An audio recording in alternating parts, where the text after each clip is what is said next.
There are seasons when life turns suddenly, so suddenly that the air itself feels different. You're doing everything right, showing kindness even when it's hard, showing up for work, keeping faith, keeping face. Then without warning the sky darkens. The news you never expected arrives. A relationship unravels. A dream slows to a crawl. Something you trusted simply ends. And you sit in that silence wondering, when did the light change? When did joy slip through my fingers? Even the strongest hearts can feel small in those moments. But storms don't always come to destroy you. Sometimes they come to define you. Sometimes the shaking isn't to God's absence. It is his invitation to stand on a foundation that cannot be moved. Daniel was a man who prided himself on stability. His business had grown from a kitchen table idea into something he could measure with pride. He was respected, responsible, and steady. Until one season, contracts failed, numbers fell, and the company he'd built with his hands dissolved like sand under rain. He told himself, I can rebuild. But when he closed his office door for the last time, the silence pressed down like weight. He drove home with the radio off, his mind replaying every decision, every mistake. That night he stared at the ceiling, feeling smaller than he ever had. He still prayed, but it was mechanical, words he'd memorized, not words he felt. And under the surface was a question he was afraid to voice. God, have you left me here? Weeks passed. People offered advice, but advice can't heal an ache. One morning, Daniel reached the end of pretending. He sat by his window while rain traced the glass and whispered, God, I don't even know what to ask for anymore. He expected the usual silence, but something different came. Peace. Not the kind that explained why, but the kind that reminded him he wasn't alone in the while. A verse surfaced from memory like a hand reaching through deep water. When you pass through the waters, I will be with you, and through the rivers, they shall not overflow you. Isaiah 43:2. He read it twice. Then again. Faith, he realized, was never about avoiding deep waters. It was about knowing who holds you inside them. His circumstances hadn't changed, but his posture did. The next morning, before stepping out the door, he said aloud, God, if you're still in this with me, I'll keep walking. That became his prayer every day. Rebuilding rarely begins with blueprints, it begins with surrender. Daniel started small. He called an old friend he hadn't spoken to in years, not to network, but to apologize. He reached out to help a neighbor patch a leaking roof. He volunteered to teach budgeting classes at a community center, sharing lessons his own failures had taught him.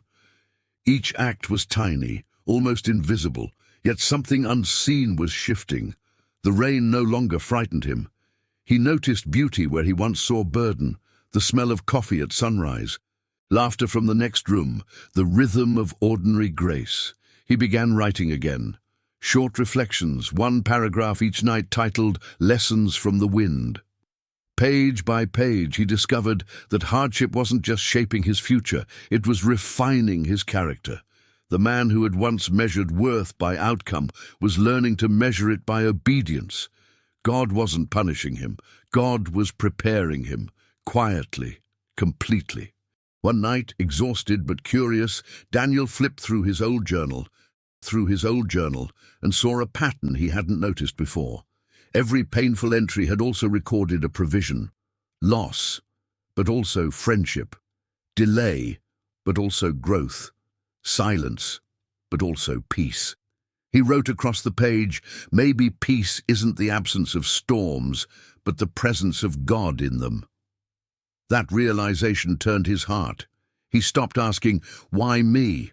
And began asking, what are you teaching me? He looked again at the storm that had ruined his plans and saw that it had rebuilt his perspective. The same winds that had ripped his sails were now carrying him toward deeper waters, places of humility, compassion, and faith. He remembered the story of Jesus calming the storm, the terrified disciples shouting above the waves, unaware that peace was already in the boat. Daniel smiled through tears. The storm doesn't determine God's distance, it reveals his nearness. Months turned into a year. Opportunities began to open, not the same doors he'd lost, but new ones, stronger hinges. A non-profit invited him to design training programs for small entrepreneurs. The salary was smaller, but the satisfaction enormous. People noticed the calm in him. They'd ask, "How did you manage to stay steady through all that loss?" He'd reply, "Because I finally stopped steering my own boat." The waves still rose, but now they didn't scare him. He knew that the God who allows the wind can also command it to cease. His faith wasn't fragile anymore, it had been forged. He learned that miracles aren't always about the storm stopping. Sometimes the miracle is that you're still standing when it doesn't. One morning before dawn, Daniel prayed quietly. "Lord, thank you for every storm you've carried me through. When I couldn't stand, you held me. When I doubted, you whispered truth. When I sank, you reached out. Teach me to see challenges not as chaos, but as classrooms. Places where my soul learns to trust you deeper. Let every trial refine my heart instead of hardening it. And when I face new storms, remind me, peace is not found when the wind stops. It is found when I remember who speaks to it." That morning felt different.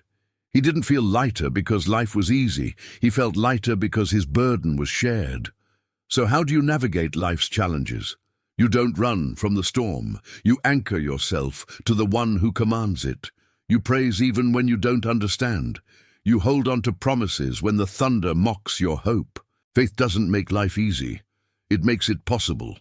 Every trial you face can become the tide that carries you closer to your purpose.